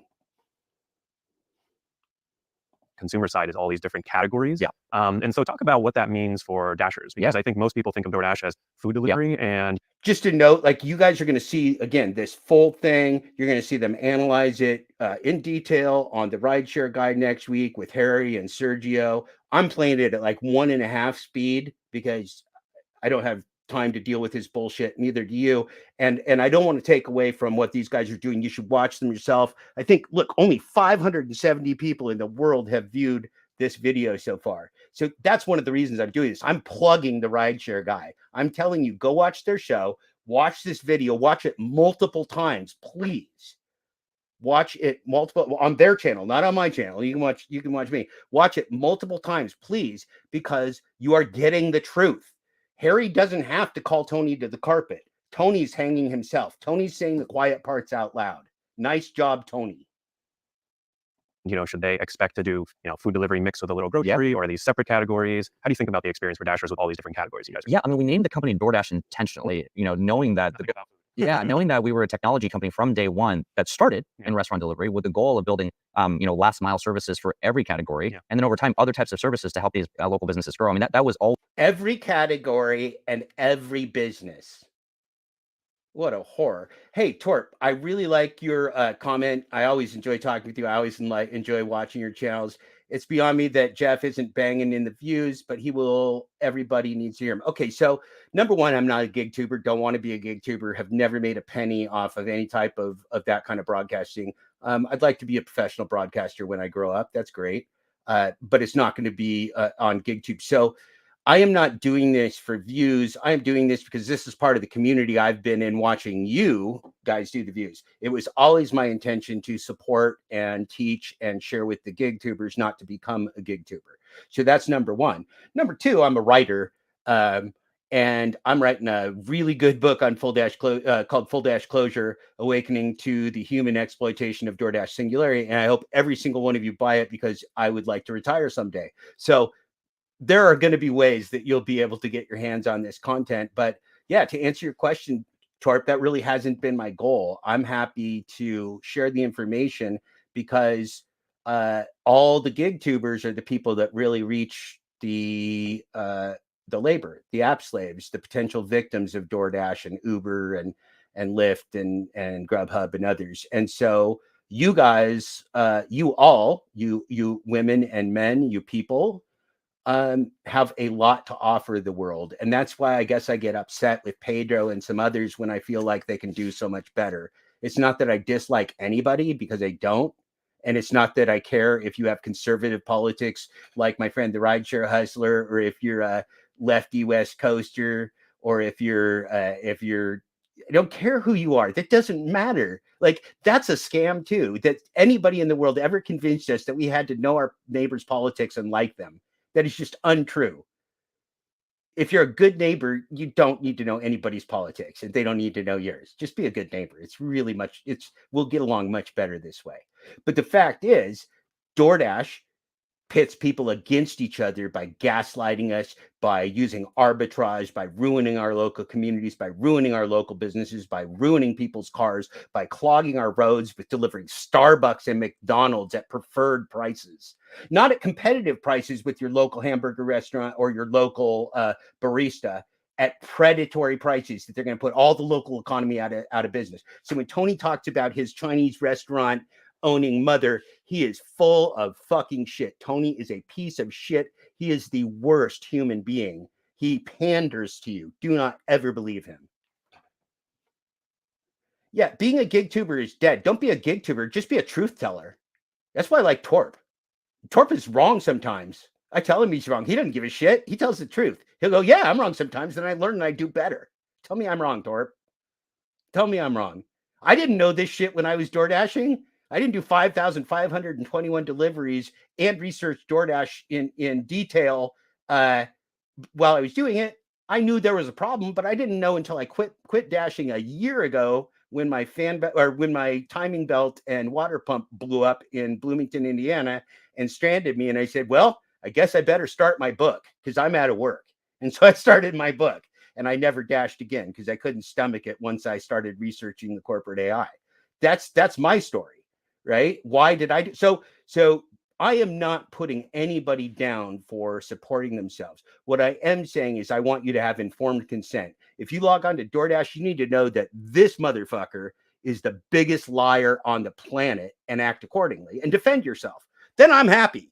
If you know the truth and you go on DoorDash and you want to work 20 hours a day, that's cool. I just want you to know the truth. Don't tell me that you're counting stars and you're doing your AR rate and you hope if you expect more that you'll get fairies in your dreams and rewards in heaven. None of that shit's going to happen. That's gamification. That's gamblification. That's illusion. It's deception. It's delusion. It's a lot of things, but it's not reality. So just be an informed consumer. The problem is, again, if DoorDash comes out into a legitimate company with integrity and with transparency, it can't function. Nor can Uber, nor can anything else, right? They have to depend upon deceiving us, because if they don't deceive us, nobody's going to pick somebody up on New Jersey side, take them into central Manhattan, and then deadhead for 2 hours back to New Jersey with no ride, because you're not even allowed to pick anybody new. The only way anybody up in New York and take them to New Jersey, the only way somebody's going to take that shitty money losing ride is if I deceive them and don't tell them where they're going. The only way somebody's going to take somebody to a neighborhood they don't want to go to, whether it's a race or a location or a people, whatever, the only way you're going to get people to go where they don't want to go is don't tell them where they're going. You see the pattern? You see how Uber does it? It's a little bit less crazy than DoorDash because they actually have to pick up a physical human being, not just a bag of food or a bag of dog food or some groceries, right? You got to carry humans. That's a lot more responsibles. Yeah, the tips and tricks are dead. I mean, that's the first thing I said in my book. It's like, this book is not about tips and tricks because there are no tips and tricks. I'll tell you the truth. Chapter two is a open letter to Dashers from me that tells you the truth from my heart. You can read that on Substack today. I've released 4 chapters and the introduction prior to printing the book. So you get a preview. Go check it out. The fact is that people like Pedro, anybody talking about DoorDash features and releases and anything like that, doesn't have anything to offer you. There's nothing to learn. We are all markets of one playing an AI that's beating our pants off. What Torp does in his area of the world, which is Kentucky, has zero to do with what I did in Bloomington, which has zero to do with what Rideshare Hustler is doing in Los Angeles. We are anecdotes. That's what you get out of corporate AI. You get anecdotes. You don't get any knowledge. Knowledge is impossible, right? Unless you can calculate like 1 trillion combinations, and then please call me on the phone. I'd like to talk to you. If you can do 15 factorial and figure out how to dispatch better than Tony Shu, then let's talk. Let's keep going because I want to wrap this up by 7:30. We're going to transfer over to our friends at Echoplex Media. Always the vision for the company. Well, when I first did my orientation, when DoorDash used to do actual in-person orientations in Orange County, yes, 9 years ago when I signed up to drive for Actual in-person orientation when they were teeny little company before the pandemic, right? Are they going to do in-person orientations today? Yeah, 13 million. DoorDash, someone asked a question, do you have to take the food to the door? And the guy said, it's in the name, DoorDash. Yes, you have to take the food to the door. I like that. But yeah, you're totally right though. We have 500,000 plus restaurants, now over 100,000 non-restaurants or grocery stores. Yeah. Torp, you nail it as usual. So here's why they do that. Here's why they change every day. And here's why every gig tube you work is going to talk about a different feature. You know what chaos is? An unsolvable equation. That's what they're giving you, Torp. That's what they're giving all of us. And we're not smart enough to see it. We don't see the big picture, and they don't want us to see the big picture, right? The reason that Kim has some new feature that she talks about, and Pedro has another thing that he talks, and then Zach talks about something, and then Torp, you see something, and then somebody else. The reason for that is that corporate AI self-tests. It's creating features, it's moving things around, it's constantly changing in this chaos. So I can't even call Torp on the phone and go, hey man, here's what's happening on my Apple iPhone, what's happening on your phone that you're using to DoorDash, because we're not even looking at the same interface, man. We're not looking at the same interface. He's being played with one version, I'm being played with another version. It's all a test. Everything, the computer's learning more and more. The computer's learning how to beat Torp's pants off. The computer's learning how to beat my pants off. The computer's learning if we don't play the game well, and we just don't accept anything, and it realizes that we're probably not going to be a priority. I mean, here's one of the things you've heard about. You've heard about people being deactivated. That's what they call it when corporate AI sends you a message and says you don't have access to the app anymore. So they do that for any reason, for no reason, for some reason. We don't know, but there's no accountability because DoorDash isn't real and third-party support isn't empowered. So when people get deactivated, there's a reason for that. Number one, they may have broken one of the 10 million terms and conditions, as Torp just talked about in his video. Man, if you haven't read the bullshit terms and conditions from the gig economy, you haven't lived, man. You haven't lived until you've read the terms and conditions for the gig economy. It's a laugh riot. If you're a lawyer or if you've worked with legal documents for a long time, you will laugh out loud because there's a reason DoorDash's lead attorney made almost $17 million last year. What do you think that reason is? They're really good. Better than you, better than me. It's this is the thing, right? As I was writing this book, I just kept calling my friends, you will fucking believe this. You will not believe this. Again, everything I found, you just uncover another rock, and it's holy crap, this is the worst thing I've ever seen. Do you know that their lead corporate or their lead government representative worked in the White House, was a White House staffer? They're not playing small ball, man. DoorDash plays at the national government level. They're playing with heads of state. They're playing with dictators. They're playing with billionaires. They're playing with people that want to task millions of people scalably with tasks that may or may not benefit them, but definitely will control their consciousness and their mind and their work.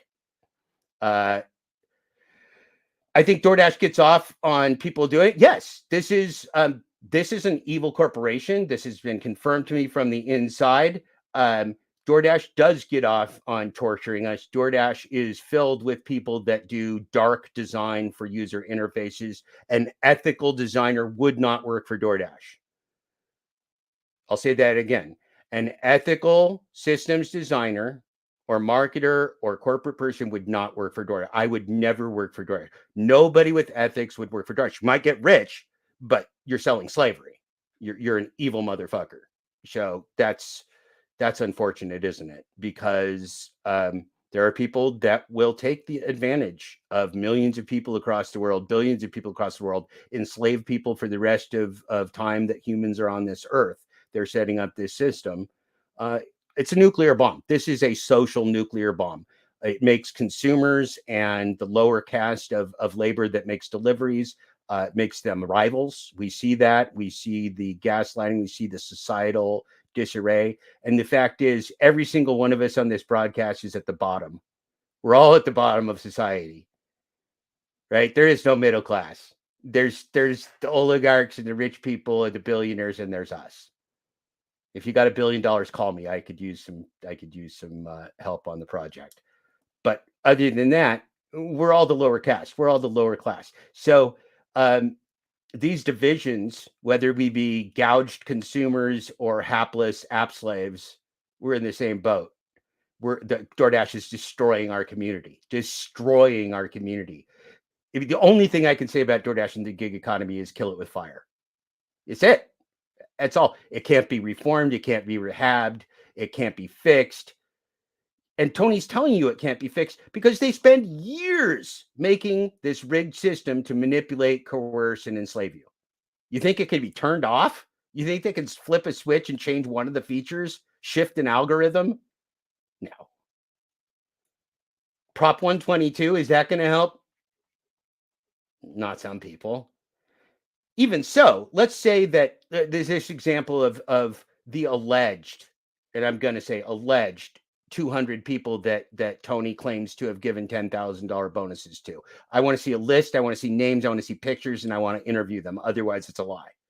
I do not believe that they gave $210,000 bonuses. There's no reason to believe anything DoorDash says because they never provide facts, documentation, or metrics. I don't believe them. I don't believe you, Tony. Prove it. Somebody show me. I'm going to interview anybody that says they received it. I'm going to interview them, and I want the proof. So there's 200 people in the world that allegedly received this bonus. Find one and send them to me. Send me to them. I dare you. Okay, so where are we going? We got 9 minutes left before we go over to our friends in Echoplex Media. In stores, retail stores that, frankly, more non-restaurant stores than any other platform in North America. So we are giving Dashers that choice of the choice to ruin your community. And some Dashers just love doing groceries. Again, but a lot of the in between is quite different. Dealing with a passenger is pretty different than food delivery. I think even grocery delivery is pretty different. So I'm kind of like, I always tell people that I think like they're almost like mutually exclusive. There's if you do food delivery, you might try a little grocery delivery, but I don't think it's too many people love food delivery and then they'll do a grocery delivery here and there. What do you think? There's a lot of self-selection. I mean, I think you're totally right. I remember when we started the company 10 years ago, we ran it very simple, very, very simple, non-statistically significant. I'm a math major, so I kind of have to, be careful with what I say here. But experiment where we had 20 DoorDash drivers and 20 UberX drivers. I remember and both groups were making about $20 an hour. This is in Palo Alto in 2013, and I remember making a simple offer. Okay, when he talks about per hour, he's talking about per active hour. He's talking about per fractional hour that you work. So it may take 3 hours to have one active hour. So again, there's lies and there's damn lies. Tony's into damn lies. He's into changing terms, changing metrics, using economics in a way and terminology in a way that is improper to confuse people and lie. That's what he does. For $25 an hour to see if the DoorDash drivers would drive Uber. Okay, so just for you guys, so I was a business consultant. I worked in the corporate world. I've had jobs that called me president. I've had jobs that called me big titles, and I got a business degree from a very good school. I've done this type of analysis for a very long time. I've never seen a worse liar or a worse example of a corporation. Just a little background. And I'm not doing that. I'm just doing that to tell you that I'm not new to this world. I'm kind of an old guy and I've got a lot of experience in this, and Sergio and I have a lot in common in that, he came from a finance background. We're fooled, not at all. But DoorDash puts on a great thing. There's no shame in being fooled, but it's time to wake up from that. At the time, and if the Uber drivers would drive DoorDash, because just to see, to your point, how much of it was self-selection, how much of it was, an overlap, and only one driver out of the 40 said yes to switch it. And I think honestly, the answer was pretty obvious in my face, literal in my face, if I actually looked at it, because the two groups of people were totally different. Over 50% of the Dashers are female. A tiny percentage of ride-sharing drivers are female. The average age of Dashers was much younger, 10 to 20 years younger than the average age of rideshare. The vehicles required are rideshare drivers aren't female because it's freaking dangerous as hell. Not that DoorDash isn't. Are different. Obviously, you can use bikes and scooters a lot more in delivery versus in passenger delivery. And so our friend Luis Mingue, who writes often in my Twitter, can tell us about using a bike to deliver in DoorDash and how DoorDash treats and Uber Eats treats people that deliver on bikes. And why do they want you to deliver on a bike? Because they can't afford to pay you to deliver in a car. Are you picking up on this? Yeah, Pedro gets paid not directly from DoorDash, but from all the ancillary advertising and views and everything else he does. So he created an industry, and he deserves congratulations for building an audience. But you got to move forward. You got to tell the truth. You can't just build an audience and then shill for an evil global corporation for the rest of the time. You got to grow and evolve. And if that's calling Pedro out, then so be it, man. I mean, you got to tell the truth. If you're not telling the truth, I'm going to tell people you're not telling the truth. That's on you, not me, man.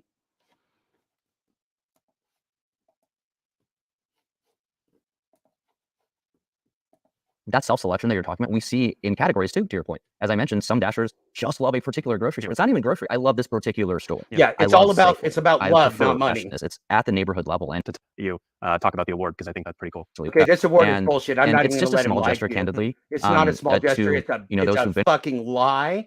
I don't believe it. He's provided no proof of it. He showed a video of him telling people they got money. He didn't show any videos of people receiving money, did he? No, because DoorDashers are anonymous. We don't fucking exist. Catch a clue. I mean, my God, how big of rubes can we be? Yes, Pedro's positivity. I mean, the problem I have with Pedro, if I was going to be critical, is that selling positivity with the scam is what cults do, right?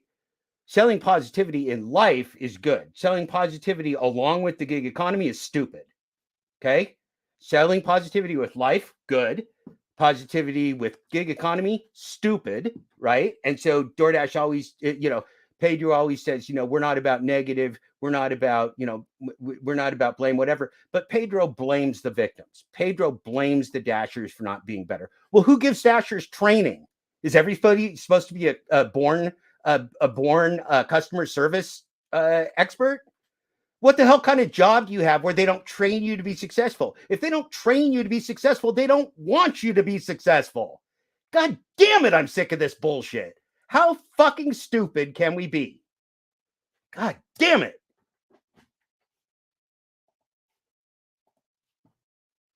Been with us since the very early days, right? And we've had a history of this. I mean, like, when we used to start the company, I told you, I mean, the entire company did dashing. We, had literally lounges in our apartment, which was our office. They were learning how to screw you. Great job. They all did dashing. Yeah. For Dashers. So we literally, that's where I'm super, again. We're going to be treated well. Maybe you would get priority support, or, like I know you guys have some programs around Top Dasher and things like that. But I feel like that's lies. kind of missing at times. And, it's like you said something earlier too, like my acceptance rate is 0%, by the way. It was 1, but it's down to 0. You guys have millions of Dashers now, and I'm sure it's easy to look at them as a number on a spreadsheet. But a lot of these guys and gals are busting their butt, working hard, and like some often going, DoorDash only recently. I logged into DoorDash for the first time in like a really long time yesterday because I wanted to hook up with Para app, and it actually made me identify myself as me. That was the first for me. So that was over 3 years ago I did it. So DoorDash actually for the first time confirmed my identity. I think most of the time DoorDash hasn't even cared who's doing the deliveries, whether it's honest from tax purposes or work purposes. Again, this is labor laundering. This is not legitimate business. They're laundering labor and failing to report to governments around the world and tax authorities around the world what labor is earning, what they're doing, how they're mistreating them, the safety hazards, everything else. Giant scam, giant fucking scam. extra mile. And so I think it's kind of cool, like really in your setup of the time opportunity, but there are Dashers who have done lots of deliveries and view this as more full-time. And for those. Okay, so he's full of shit. He's now going to rationalize why Dashers work as if it's not for money. Some people do it because they like to deliver packages. Some people do it because they like to put their ankles behind their ears and be flexible. And some people do it for money. Okay, there's 3 categories. You do it for fun, for flexibility, or you might do it for money. Anybody that wants to do it for fun or flexibility, give me a call and I'll take the money and you have fun and flexible times. Dashers, whether it's the Top Dasher program, as well as more rewards that, worth. I mean, they might be a small number. Dashers really cared about whether it was earnings. I think you'd be able to get on the road and dash. It's the details that matter. And it's making sure that we're not just thinking about the system, but we're also thinking about the individual. Yeah, very cool. Well, I appreciate you taking the time today. I know Dashers are going to be excited to try the Earn by Time. We didn't really get to cover that. Excited as hell. Oh, Earn by Time. Yes, exciting. So the DoorDash algorithm that Tony figured out will get you paid almost approximately the same for dashing with time as for dashing per order. Probably not quite as much, but almost as much. So you're welcome. He offered you a great option. Dash along the way, but I'm sure they have time. It's safe. There's no issue. but that Oh, and 0.0000 this you know, safety maintenance to make thing sure is that bullshit. Yeah, 911 doesn't work. Send DoorDash a message while you're getting raped and murdered. Excellent idea. Maybe third-party support will come to your rescue before the cop. we're minimizing any downtime as they're getting it's safe where you can share your real-time location with up to 5 contacts. You know, we also have to solve it during, you know, your dash as well. Got it. Well, very cool. Appreciate. Great job, Harry. Tony DoorDash, you are a giant piece of shit. Maybe the worst human being I have ever seen speak in public. I think you are. I wish there was a hell for you. I really, really do. I think that would be great. So, hey, thank you, everybody. I am now going to figure out how to raid. So please, please, please stick with me. And I'm going to figure out how to raid and take us right over to Echoplex Media. So let's see here. So if I go down, does it tell me? Me, raids, extensions, stick with us.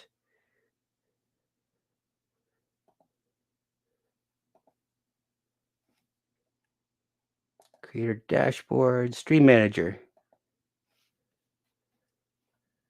Raid channel. Echoplex Media. Start raid.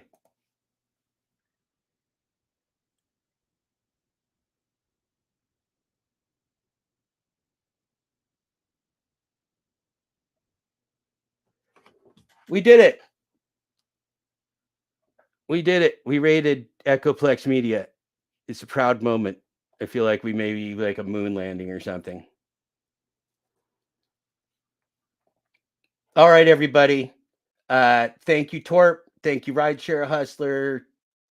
Thank you, everybody. I'm not even sure if I'm really truly broadcasting anybody now. You might be an Echoplex like I am, but good time, man. Thanks, everybody. This has been episode 18 of the Full Dashclosure audiobook and podcast, live analysis of Tony Shu's interview with the rideshare guy, Harry Campbell. Thanks, everyone.